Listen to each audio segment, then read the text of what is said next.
Today's tech news moves fast, but understanding it shouldn't be hard.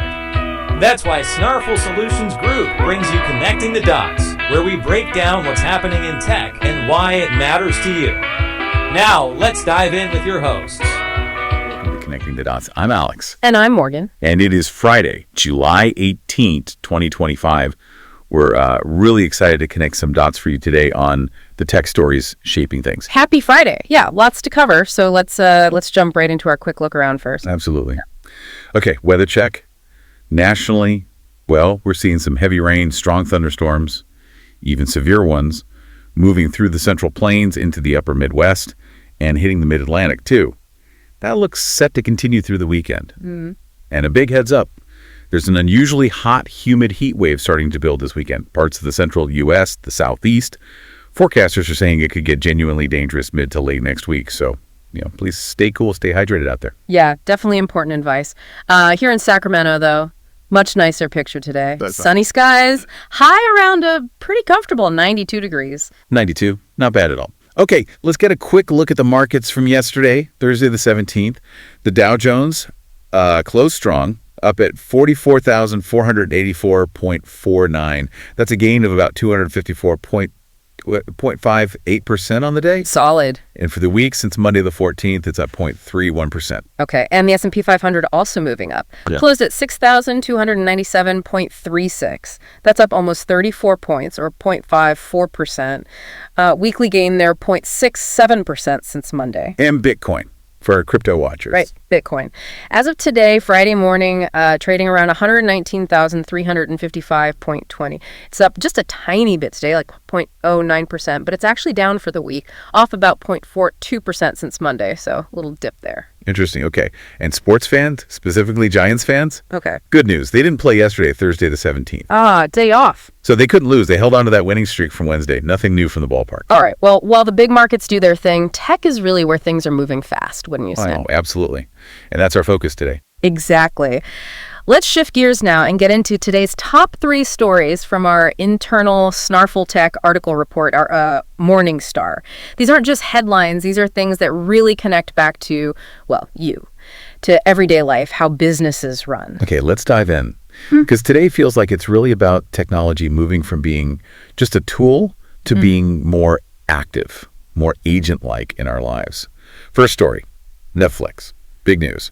They're apparently on track to double their advertising revenue this year. Oh, bull. Yeah. Their overall revenue last quarter, over $11 billion. That's up almost 16% year over year. Now, their CFO, Spencer Newman, did say ads are still, quote, pretty small compared to the total. Right, as a percentage. But the growth is actually running ahead of what they expected. And here's the kicker. Looking forward, they're planning to roll out interactive ads in the second half of 2025. Okay, this is a really big deal. I mean, Netflix resisted ads for so long, right? For years, adamantly. Exactly. And now this pivot, it's clearly working really well for businesses, for advertisers. This global rollout of their ad suite across 12 countries now seems to have gone pretty smoothly. It's driving more programmatic buying. Which is the automated ad buying, right? Right, the real-time automated stuff. And they're getting good feedback. They're also working on adding more places for ads to come from, like that Yahoo DSP partnership you mentioned, the demand-side platform. Okay. And improving targeting, measurement, personalization, and that interactivity piece. It genuinely gives businesses new ways to reach this huge audience that maybe isn't watching traditional TV anymore. It's fascinating to watch them lean into it so hard now. Yeah. But okay, for us viewers, the big question is always engagement, right? How much are people actually watching? They reported 95 billion hours watched in the first half of 2025. Which sounds enormous. It does, but it was only up 1% year over year. Their explanation, though, is kind of interesting. It's partly how they measure excluding shared accounts and things. Right, the household measurement changed. Yeah. But crucially, they're expecting a much stronger second half of this year because of the content. The content slate. Yes, we're talking huge stuff. New Stranger Things. Happy Gilmore 2, which everyone seems excited about. Can't wait for that one. And major live events like the Canelo versus Crawford boxing match in September, and even NFL games on Christmas Day partnering with CBS. That kind of content is absolutely key to getting those viewing hours up. Makes sense. And if you connect that to the bigger picture, Netflix actually bumped up their full year revenue forecast by $1 billion to between 44.8 and 45.2 billion, and they raised their operating margin target to 30%. 30% operating margin. That's seriously impressive for a company that just made this huge pivot into ads. What does that signal, do you think, about the profitability of ad-supported streaming? Could it force other streamers to follow suit? That's the multi-billion-dollar question, isn't it? It strongly suggests that ads, if done right and paired with must-watch content, can be incredibly profitable. It could definitely pressure others, especially those maybe struggling with subscriber growth, to embrace ads more fully. We might see more hybrid models become standard. So more ads everywhere, basically. What about those interactive ads? What do you picture those looking like? Are they going to be annoying? Hopefully not. I imagine something maybe less intrusive, like you could click to get more info on a product shown, or maybe get a targeted offer, something that sort of blends content and commerce. You know, click to buy the jacket someone's wearing in K-pop Demon Hunters. Which has that hit song, right? Exactly. Successful content fuels everything. Okay, that makes sense. Yeah. Better than just pausing the show for a car ad. All right, let's shift gears from how we watch stuff to how we do stuff. Story number 2, OpenAI's new ChatGPT agent. This isn't just the chatbot we know. Think. A general-purpose AI agent that comes with its own virtual computer. Yeah, the own computer part is pretty striking. The key takeaway here is they've basically merged two things they had before. The operator agent, which could browse the web, and the deep research function that synthesized info. So now this one agent does both. Exactly. It can browse, click around, and perform complex tasks. It's designed to be like your own autonomous digital assistant. Okay, for professionals, that sounds potentially huge for productivity. The idea that it can handle multi-step things on its own, like taking screenshots and turning them into a presentation draft, or rescheduling meetings, booking venues, even adding data to a spreadsheet without breaking the formatting. Right. And the integration piece is key. It connects to third-party apps. You mentioned Gmail, GitHub. So it actually fits into your existing workflow. So how does this translate to everyday stuff for, regular folks? Well, think about convenience. It can interact with the websites directly, clicking buttons, filling forms, filtering things, gathering info. So instead of you manually comparing flights and hotels, you could just ask it to plan and pick a trip. Potentially, yeah. Or find and book an appointment with a specialist doctor, perhaps. Things that currently involve a lot of clicking and searching across different sites. Okay, that is genuinely exciting and maybe a little bit wild. An AI assistant with its own computer. And you mentioned you can actually watch it work. Yeah, that's a neat feature they highlighted. There's apparently a small window in the chat where you can see what it's doing as it navigates websites or uses tools, like a little progress monitor. Provide some transparency, I guess. Yeah. See your little digital intern clicking away. Exactly. Now, availability. It's currently for paid subscribers. Pro users get 400 interactions or messages a month. Plus, and team get 40. Okay. Enterprise and education access is coming later. An important note, it's not yet available in the European Economic Area or Switzerland. Got it. So if you want your AI assistant, check your plan and location. I'm already thinking of things that delegate. But seriously, what's like one really practical task you think this could nail for the average person, something maybe we haven't considered? Ooh, good question. I think the synthesis part is powerful. Imagine asking it to research, say, 5 different local summer camps based on your kids' interests and your budget, compare their schedules and costs, maybe even check reviews, and present it all clearly. Okay, yeah. That kind of cross-referencing takes hours. Exactly. It's that pulling together information from multiple sources that saves so much time. And that actually leads perfectly into our third story, which gets deeper into what this ChatGPT agent can really do, its limits, and importantly, the safety side of things. Right. So building on that, this agent uses a model called Computer Using Agent, or CUA. The big deal here is that it can interact with graphical user interfaces, GUIs. Basically what you see on your screen, like a human would.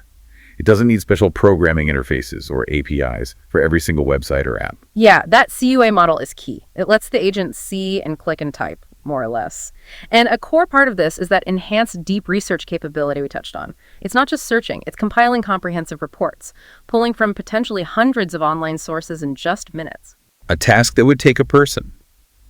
Days, maybe. Or at least many, many hours. Think about trying to find that needle in a haystack piece of info, like you vaguely remember a scene from a TV show. Can it find the exact episode? Apparently, yes.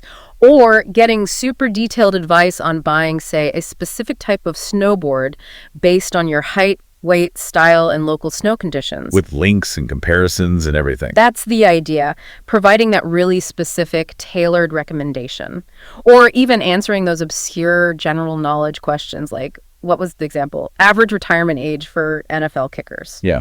Something you wouldn't just find easily. It's supposed to give a much more reliable, synthesized answer than just pointing you to search results, like having a research analyst. Exactly. That's the level of detail they're aiming for, pulling out the key info, structuring it coherently. Now, we do need to be clear about limitations, too. They mentioned, for example, slideshow generation is still kind of basic. It's in beta, so it's powerful, but still evolving. Still needs work in some areas. Okay. And the big one, safety. Because letting an AI loose to browse and click and potentially interact with your accounts, that needs some serious guardrails, right? Absolutely critical. And this is probably the most important question. How much trust do we put in this? OpenAI seems very aware of this. They've built in quite a few safety layers. Like what? Well, crucially, it asks for your confirmation before it does sensitive things, like actually sending an email it drafted or submitting an order form you asked it to fill out. Okay, so it checks back with you first. Yes. And it will apparently refuse high-risk tasks altogether. Things like initiating bank transfers are off limits. There's also something called watch mode. If you become inactive while it's working, it pauses, just in case. So it doesn't go rogue if you step away. Right. And there are technical safeguards, too, trying to block disallowed content or detect things like prompt injections, people trying to trick the AI into doing bad things. Yep. And they specifically say it won't handle things like passwords or payment details directly. It's using your tools, but not holding your keys, so to speak. That's definitely reassuring, the idea of it pausing or self-correcting. Yeah. That's fascinating. Yeah. But it still feels like a really delicate balance, doesn't it?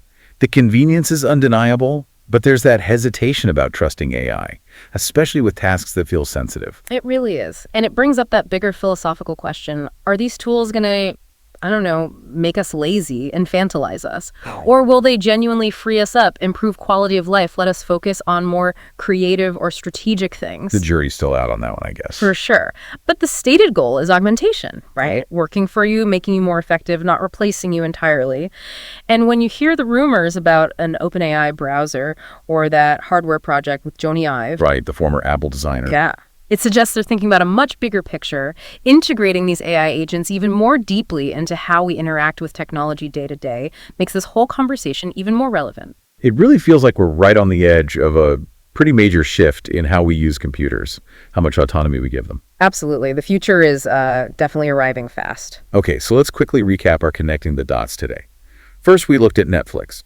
Amazing growth in ad revenue, doubling projections, and those interactive ads coming soon could really change how we watch streams and how companies reach us. Then we dove into OpenAI's new ChatGPT agent, your own autonomous virtual assistant with its own computer, merging web browsing and deep research to handle complex tasks. Huge potential for professionals, big convenience for everyday life. And finally, we got practical.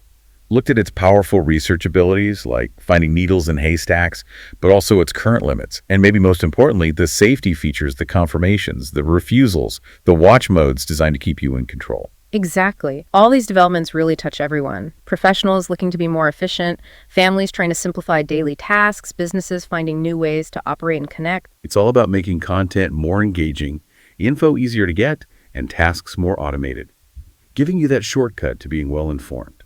We're here to help at Snarful, so reach out on our website if you have any more questions. That's a wrap on today's top stories. Remember, tech doesn't have to be complicated, and we're here to help connect the dots. If you've got questions or want to learn more, visit us at snarful.com. Thanks for listening, and we'll catch you next time.